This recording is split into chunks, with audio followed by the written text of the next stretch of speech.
Welcome to the world of animal allies, the doctors, volunteers, pet owners and other surprising visitors who are out there making a difference. In South Africa, animal doctors use an alternative method to heal injured pets with astounding results. While in Brazil, animal helpers stumble upon a new species of spider monkey. This week's How-To has the tips on keeping your pet bird chirpy. And in Animal World, dog detectives are bred to sniff out trouble.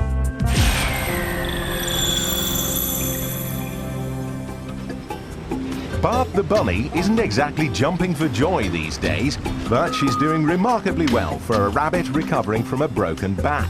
Bart's amazing recovery started with radical surgery, but the real breakthrough came when she was placed in the care of AcuVet Dr. Barry Hindmarch. Okay, these are the x-rays of Bart. The head would be here, this is the little pelvis. This is where the fracture has actually taken place. And you can see that vertebra is the one that the fracture's gone through. And that is the metal pin that was surgically removed a little time later that was actually sitting in that area, which is why it's come up so white in that area. So the idea was to try and help keep the spine in a nice straight line by putting that pin over. So on this particular x-ray, again, this is where the pelvis is and Barty's little head sits over here. The pin was caught over the top of the vertebral process and then kept in that area to keep that bone here, which is the one that's fractured, in a nice straight line. Obviously with rabbits, with their hopping action, there's a lot of movement in this part of the spine, so it's changed the whole way that Barty's ended up moving, but at least it's meant that she's out of pain and alive. The surgery was successful, but it's only part of Bart's recovery story. Dr. Hindmarch runs the Cape Animal Medical Centre's AcuVet clinic. He treats a variety of animals with acupuncture, an ancient Chinese complementary therapy aimed at mobilizing the body's own healing powers. Another of his star patients is a plucky little dachshund named Eric. You can actually still see the scar over his back where he had the spinal surgery. And if you go down Eric's actual spine, you can actually feel a vertebra that is still kinked out of alignment. Acupuncture has been used successfully on animals and humans for nearly 4,000 years, but no one really knows for sure how it works. Eric here is an example of a dog that's had a lot of treatment. He knows exactly what's happening. He gets excited when he comes through here. He knows what's going to happen. He doesn't shy away from the needles. He accepts it gladly. And yeah, he's an ideal patient for this type of treatment. Some Western doctors believe the acupuncture needles release pain-killing endorphins. Others say they trigger what's called gate control. In other words, the messages carrying the sensation of the needles reach the brain faster than the pain messages, effectively blocking out pain. Acupuncture, if you really want to look at it, is the ancient form of physiotherapy. So, you know, the Chinese were way ahead of us when it came to physio and post-operative care and recognizing how energy moves around the body. Chinese traditionalists believe illness is a state of imbalance or blockage in the energy flow, and acupuncture restores the natural balance. In the case of Eric, Dr. Hindmarch also uses mild electrical stimulation attached to the needles. Okay, can you see the twitching? That is now pulsating. You can actually see the muscles in this area starting to pulsate.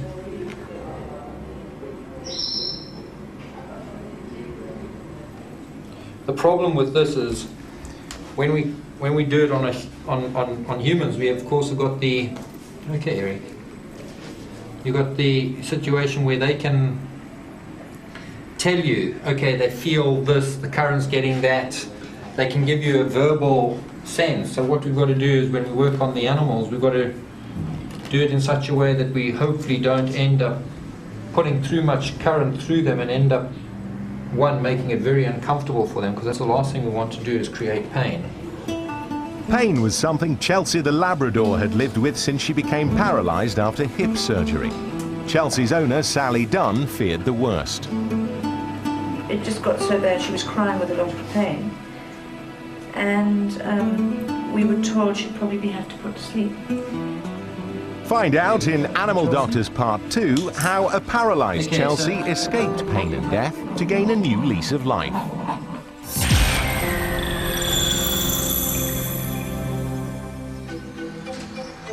They say every picture tells a story.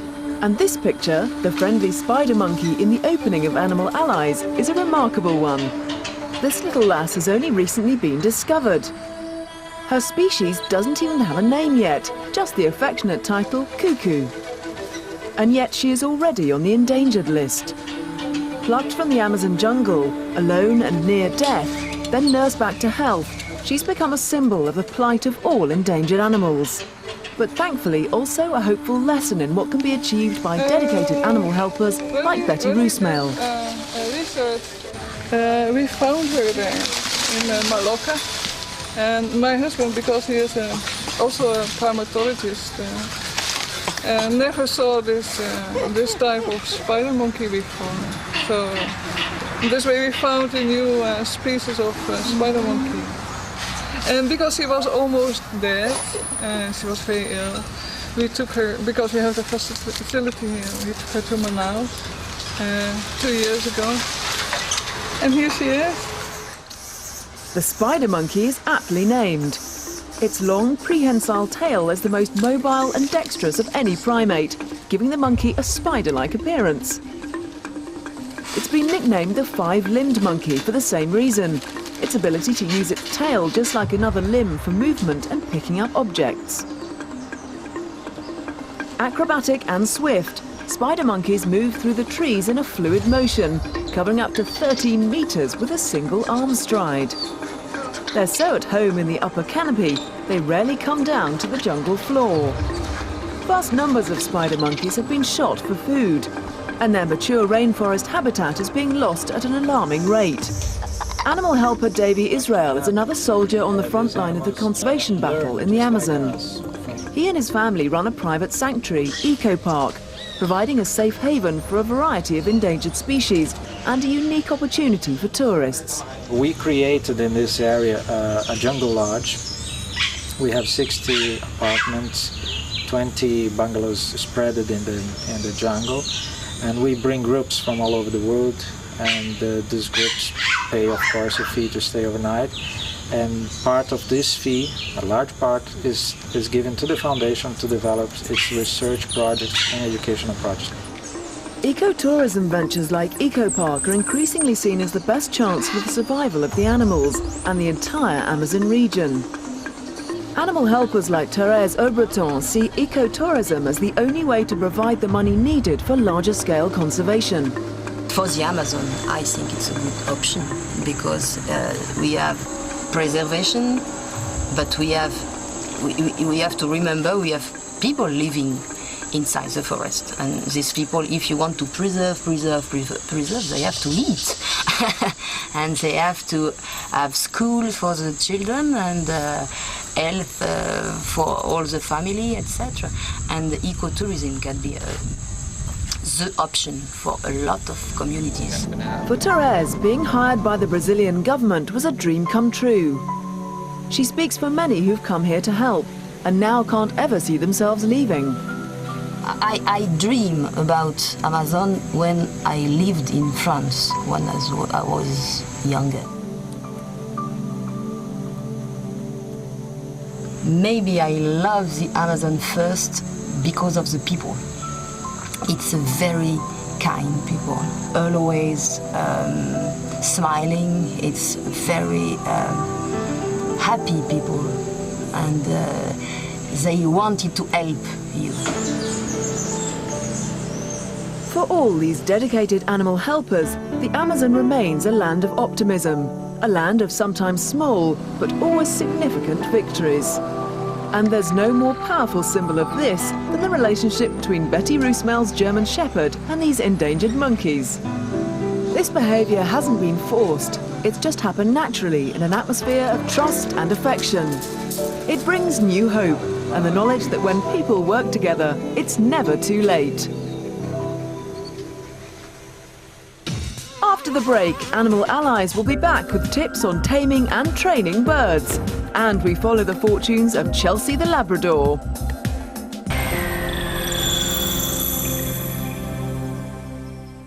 An old bird can learn new tricks. All it requires is patience and mostly love. Animal Allies Guide to Bird Obedience.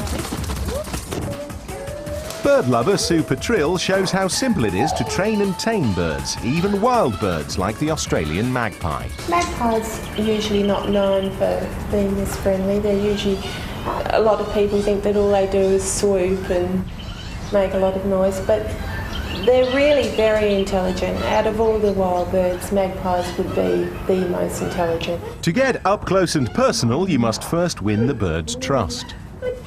I've just started by very gradually offering them little bits of food and then bringing it closer. That's how I've sort of trained them to get up onto my lap. The most important thing is that you don't overfeed them, because then they will stop looking for their own food, which could end up being a catastrophe if you moved home and you weren't available to feed them. Outside, Sue has another bird friend, a sulphur crest cockatoo, who, like the magpies, loves a little sweet talk. Very important when you're approaching birds that you're confident and calm, don't show any nerves or tension around them, because they'll pick up on that vibration. They like to hear a soft, comforting voice.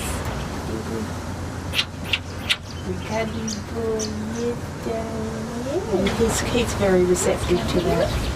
They love a lot of toys in their cage. Gives them an activity. Their food's an activity as well, but toys are very important. Good nutrition is a must. Rocky is fed a full range of fruit and vegetables every morning, ensuring he has plenty of energy to perform at his best. If they've got good nutrition and they've good housing and adequate toys, they'll perform a lot better for you. So, to keep your feathered friend well behaved, check out this week's Animal Allies How-To. Approach birds calmly and confidently. Speak in a soft, comforting voice with lots of praise.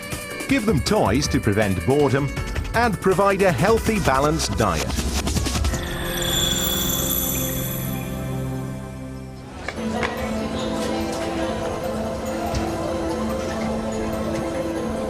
At air and seaports around the world, customs agents work non-stop to protect their countries from hidden invaders. Drugs, explosives, even food are high on the hit list and a constant source of concern. Agents are always looking for ways to improve their performance, and sometimes it comes in the unlikeliest of forms.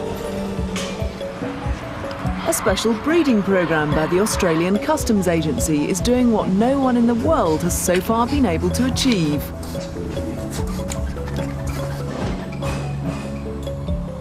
John Vanderloo is manager of the National Breeding and Development Centre in Melbourne. We've come up with a canine that it's a Labrador for all intensive purposes, but is quite different to the traditional Labrador that would be in the show ring.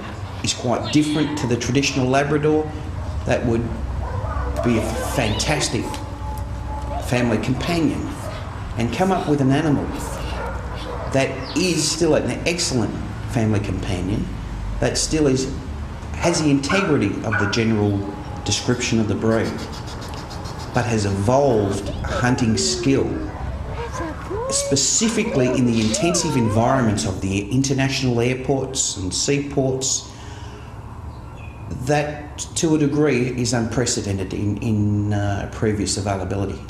In the past, Australian Customs had to test around 1,000 dogs to find that special one. Now, 2 out of every 3 dogs born to the programme will serve their country. It's so successful that other countries are considering joining up to what Australia hopes will become a global gene bank. In many ways, you could compare what we're trying to achieve with some of those challenges that are faced with endangered species. We have canines in insufficient numbers around the globe as human companions, but very few that have the ability to be high-quality detector dogs. And through the selective breeding process, we've evolved this unique gene pool of animals that can be in danger of extinction unless we have multiple colonies around the world, that we can share genetic variation and look together to enhance their ability to assist their communities. Pups are raised at the centre till around 8 weeks of age and then fostered out for a year to give them more experience. Effectively what we do is impose minor stresses and a variation of socialisation upon puppies from birth through to 4 or 5 months especially, where they get a variety of circumstances, a variety of activities, noises and interaction that they will evolve the adrenaline needed to cope with a working life as adults.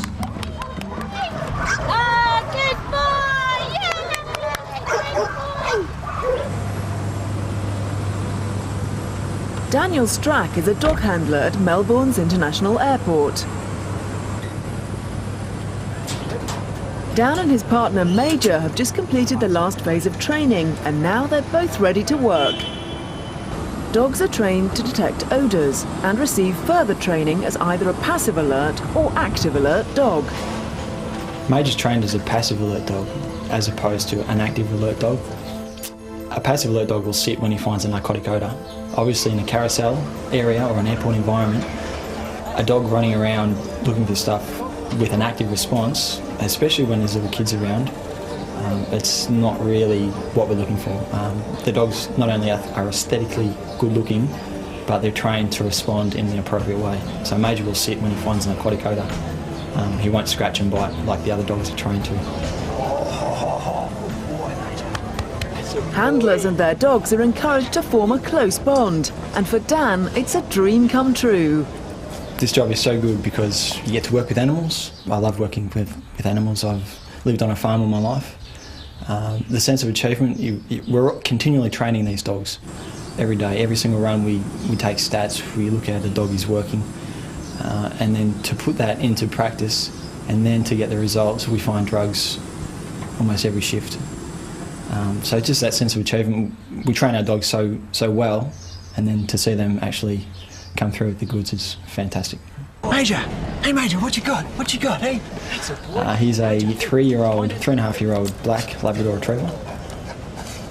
He's very responsive. He's a beautiful looking dog. He's got a nice big strong chest, big solid head, very fit, shiny. And he's just like my best friend, really. Oh, good boy, Major. That's a boy.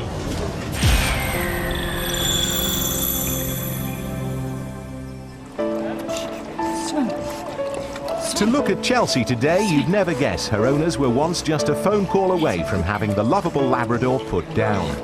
Without warning, she suddenly became paralysed. Dr. Barry Hindmarch and his groundbreaking work with acupuncture was Chelsea's last chance. Good girl. We came to Barry, in fact I phoned him for days and begged him to see her, he was very busy, and then he squeezed us in and we carried Chelsea in here. And she had the same treatment as she had now, and she got up and walked out. Acupuncture often shows results within just a few visits. Chelsea's owner, Sally Dunn, is a qualified physiotherapist, but even she was surprised by how successful the acupuncture was. It's been miraculous. To me, I think if we hadn't found Barry, we would have actually had to put her down. And as you can see, she's absolutely fine, just except for the back legs. And the pain's not there anymore. She has no pain at all. We've just come back from holiday and she was climbing up 15 stairs. Chelsea still undergoes regular acupuncture sessions and is continuing to improve. What I'm feeling for is for muscle spasm, and I'm looking for pain and tenderness.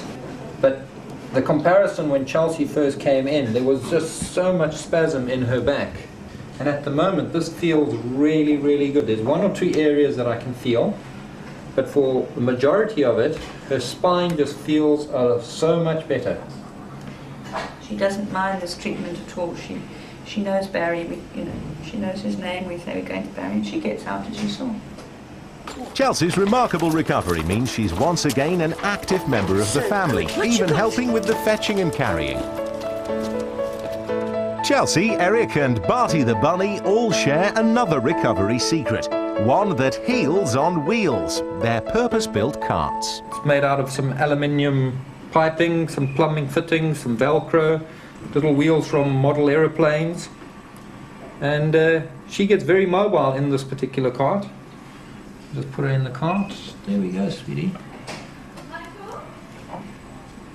Initially, when we first started putting her in the cart, she didn't like it, but that is really relatively obvious.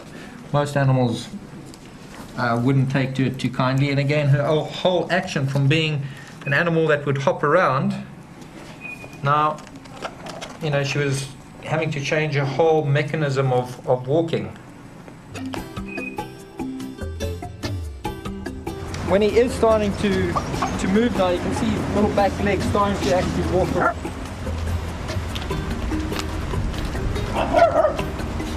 He'll swim in his cart, he'll go tearing down the beach into waves, over rocks, downstairs.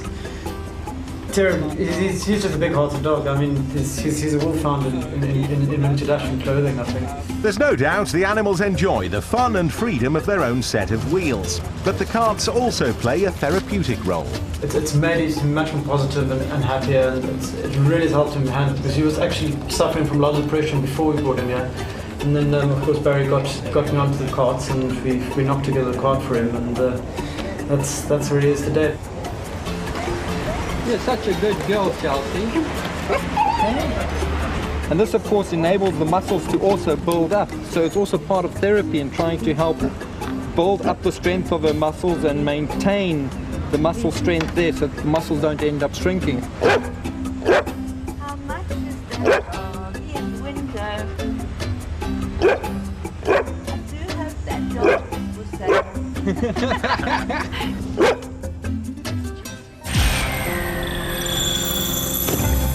In the next programme, the world of animal allies returns when doctors at the Perth Zoo implant microchips into baby red Nepalese pandas. And in Turkey, flesh-eating fish cure chronic skin conditions. There are ways to make